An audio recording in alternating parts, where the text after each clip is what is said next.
amigos, hoje nós escolhemos um tema bastante especial, diferente, quase que uma mini biografia do nosso querido Cura d'Ars. Talvez pouquíssimo conhecido das pessoas, mas para os espíritas mais conhecido, porque Allan Kardec escolhe uma das suas mensagens para publicar em O Evangelho segundo o Espiritismo, numa página bastante importante, quando ele é convidado para tratar uma menina cega, um espírito, porque durante a sua existência ele fazia curas. E nós estudávamos o caso dos tratamentos das obsessões graves, e Erasto, o discípulo de São Paulo, orienta Allan Kardec quais são as condutas para tratar uma obsessão e propõe a Allan Kardec que evoque espíritos de alta envergadura moral para tratar casos como aquele que ele apresentava na Revista Espírita de janeiro de 1864, o caso da senhorita Júlia, dizendo: por que vocês não chamam o nosso caríssimo Cura d'Ars, o Padre Vianney, que enquanto na Terra encarnado tinha já esse dom da cura espiritual, de afastar os espíritos graves. Eles já têm estado aqui convosco na Sociedade Espírita de Paris. Isso nos chamou a atenção. Quem se teria sido em vida o Cura d'Ars? E nós nos surpreendemos muito com o que nós encontramos, porque ele nasceu na França, na cidade de Ardilly, na época do fervor da Revolução de Napoleão, em 1786. Uma pessoa de raízes muito simples, de família camponesa, muito religiosa. Ele precisou trabalhar no campo desde pequeno, embora o seu sonho fosse ser sacerdote desde menino. Ele amava a religiosidade. Mas ele só foi para a escola, aprendeu francês, quando já tinha 17 anos, e foi inaugurado na aldeia de Ardilly uma escola para francês. Mas ele não estava na França? Cada aldeia da França naquela época falava um dialeto diferente. Então a língua francesa havia se constituído, mas as pessoas ainda não sabiam falar o francês. A gente pode dizer que ele foi alfabetizado em 2 anos, mais ou menos, aos 19 anos, que ele aprendeu a falar francês. E foi aí que ele encontrou a sua maior dificuldade. Por quê? Porque tanto foi difícil para ele aprender o francês, quanto mais o latim. Porque para ele se tornar um seminarista, ele tinha que se debater e estudar com os superiores da igreja em latim, e ele tinha muita dificuldade. E aí ele foi muito ajudado por um padre na cidade de Écully, lá que era perto de Lyon. Ele foi ajudado por um padre no aprendizado e acabou se tornando um sacerdote. Finalmente foi designado como pároco. Só que para a igreja eles estavam diante de um padre com características especiais. Ele era muito simplório intelectualmente, falava mal o francês, não entendia muito o latim o suficiente para ministrar suas missas. Então escolheram para ele uma aldeiazinha muito pobrezinha. Era famosa porque lá não havia só pobres, havia os miseráveis, que eram as pessoas que não tinham o necessário para viver. E como ele já tinha dentro da igreja a fama de ser muito ignorante intelectualmente perante os seus superiores, confiaram a ele essa aldeiazinha de Ars, que depois viria a se tornar conhecidíssima na Europa em função da sua vida ali. Aquela aldeia era conhecida as práticas pagãs, né? Ele era conhecido pela fama dos seus cidadãos, que eram frequentador de cabaré, bailes, cheio de vícios, bebedeiro, só se entregava à vida mundana. Então, além de eles terem sido uma cidade de pobres, de miseráveis, ainda eram de pessoas, para a visão da igreja, de pecadores, né? No maior grau de intensidade. E ele vai lá. Ele é promovido, então, como pároco dessa aldeia quando ele estava com 32 anos, mais ou menos, em 1818. E a história da chegada dele é muito curiosa, porque embora ele fosse muito simples, o pai dele tinha condição. e quando o pai morreu, inclusive deixou uma herança boa, que ele distribuiu completamente entre os pobres, né? E ele chega na cidade de Ars, na aldeia de Ars, numa carroça, trazendo alguns móveis, alguns utensílios domésticos, alguns quadros piedosos, mas o seu maior tesouro era uma biblioteca de cerca de 300 volumes. Por quê? Porque ele precisava estudar, ele tinha que aprender. E o histórico dele é bonito, porque quando ele chega, a história conta que ele encontrou um pequeno pastor no caminho, que ele estava procurando a cidadezinha, a aldeiazinha, e ele não conseguia entender a língua do pastor, que não falava francês, e o dialeto daquela região, que era de Écully, era diferente de onde ele veio, da aldeia de onde ele veio. Mas consegue se entender. E o menino consegue explicar para ele onde ficava a cidade de Ars, a aldeiazinha, e ele diz para o menino uma frase que fica famosa: você me mostra o caminho de Ars, e eu te mostrarei o caminho dos céus. Hoje a cidade de Ars, na França, ela é muito visitada, né, um lugar de romarias imensas. Ela tem na entrada da cidade uma estátua muito bonita, onde mostra a imagem do menino olhando para o padre, e o padre Vianney mostrando o caminho dos céus. Então eu tinha até reservado a figura para mostrar para vocês, acabei não trazendo. Mas o que é interessante da estrada da história de Padre Vianney? Interessante era a bondade que ele trazia no seu coração. A definição do espiritismo, dos espíritos superiores para a caridade, conforme Jesus a entendia, é benevolência para com todos. Ele chega numa aldeia só de gente complicada. Perdão das ofensas e indulgência com as imperfeições. Então ali ele tinha o rebanho dele, escolhido ali provavelmente por Jesus para ele.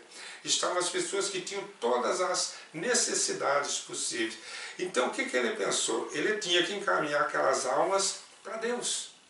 Então ele vivia dentro do confessionário 16 horas praticamente, confessando aquelas pessoas. E para a visão católica de padre, eram pecadoras demais. Então o que ele compreendeu, o que ele percebeu? Que se ele fosse dar a penitência da igreja para cada um daqueles párocos, eles não iam cumprir, porque eles estavam tão endividados com as leis de Deus, no comportamento de vida deles, que eles optariam por não fazer a penitência. Então o que se tornou uma das grandes missões dele? Fazer a penitência no lugar dos pecadores. Então o que ele fazia? Ele dava o perdão da igreja, dava a penitência, chorava pelas pessoas que eram os que estavam lá devendo para Deus, segundo a visão dele, dizendo assim: eu choro o que vocês não choram, porque era para vocês estarem chorando. E ele começou então com esse jeito dele, em que ele tinha uma penitência, vamos dizer assim, de 10 comportamentos que eles teriam que fazer para pagar determinados pecados. Falou: vocês paguem um e eu pago os outros 9 para vocês. E ele que fazia, ele que jejuava, ele ficava sem comer para cuidar de levar aquelas almas de volta para o caminho de Deus. Então esse foi um dos grandes atrativos do Padre Vianney, que depois se tornou cura, né, da cidade de Ars, que depois se tornou uma cidade. Então ele ajudava os fiéis jejuando, vigiando, para alcançar a redenção do que eles entendiam como o pecado de cada um deles. Tinha uma história do Padre Vianney que é muito curiosa, porque ele chamava as pessoas, ele trouxe um músico que tocava naqueles bailes onde o pessoal bebia demais, era muita prostituição, muito sofrimento, e ele perguntava para o músico assim: quanto que você vai ganhar para fazer esse baile? Ele falava: eu vou ganhar 100, e dizia o nome da moeda lá na época. Ele falou assim: então eu vou te dar 200 e você não vai. Então ele pagava para não ter o baile, para eles pecarem menos. E assim ele ia fazendo suas transações entre as almas impenitentes para se tornarem penitentes, com o reencontro com Deus. E a cidadezinha de Ars foi atraindo a atenção pela bondade dele, pela caridade dele, que tinha essa característica desse comportamento dele. Comia pouquíssimo. Ele comia 2 vezes por dia umas batatas que ele mesmo preparava, punha para secar, e uns bolo de farinha de trigo que ele mesmo fazia com um pouco de pão e água. E se alguém vinha, ele oferecia, trazia pães, aquele pão branco como era chamado, ele trocava pelo preto, como eles chamavam, e devolvia, dava aquele, distribuía, dizendo assim, eu tenho um bom físico, eu depois de comer, não importa o que, e dormir 2 horas, eu estou pronto para continuar a minha tarefa, cuidando dos meus párvulos. Porque o que ele mais valorizava na vida dele era essa caridade, a bondade e a gentileza de cuidar dos seus pobres, né, e daqueles pecadores daquela região. A herança que vinha do pai dele, as doações que vinham de pessoas abastadas da região que, para acalmarem sua consciência, doavam para a igreja dele, ele distribuía tudo entre os pobres. Ele se tornou uma pessoa muito simples, mas muito amorosa, muito amável, e fazia da caridade, da penitência, como um dos seus comportamentos mais nobres. Curava. Ele era famoso pelas curas que ele fazia. Tanto que, veja que interessante, gente, Allan Kardec recebe a mensagem do cura Vianney, recebe as instruções, mas ele, o padre Vianney, estava vivo até 1859. O Livro dos Espíritos foi editado em 1857. Então, quando Allan Kardec lança o Livro dos Espíritos, o padre Vianney tinha 71 anos, estava encarnado em Ars. Quando ele desencarna com um espírito tão elevado que vem auxiliar a codificação. Olha que bonito de ver. Então ele desencarna no dia 4 de agosto com 73 anos. Ele desencarna na cidade de Ars, e o dia 4 de agosto passa a ser chamado pela igreja como o dia do sacerdote. O dia do padre é o dia 4 de agosto, que foi o dia da desencarnação de nosso padre Vianney. Então, 2 dias antes dele desencarnar, ele é visto chorando muito. Então pensavam que ele estava aflito. E chegaram para ele, padre, o senhor está sofrendo. Ele disse, não. Olha o que ele diz assim. Ele diz assim, eu choro pensando na grande bondade de nosso Senhor em vir visitar-nos nos últimos momentos da nossa vida.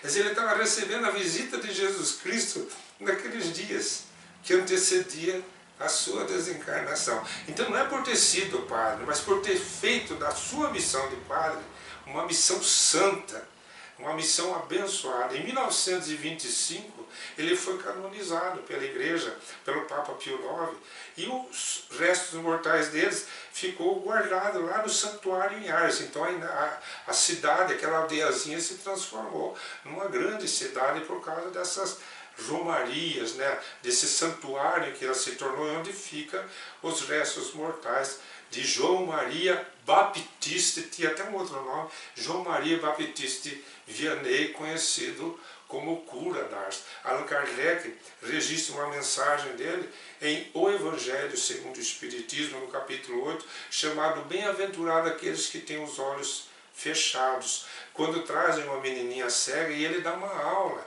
de moral. Isso em 1863.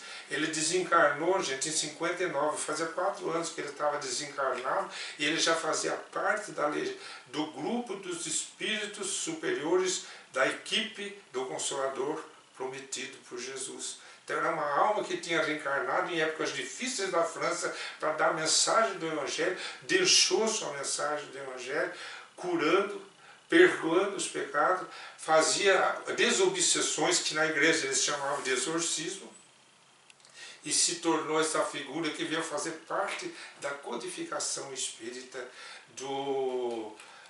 de que Allan Kardec apresenta para o mundo, trazendo essa mensagem.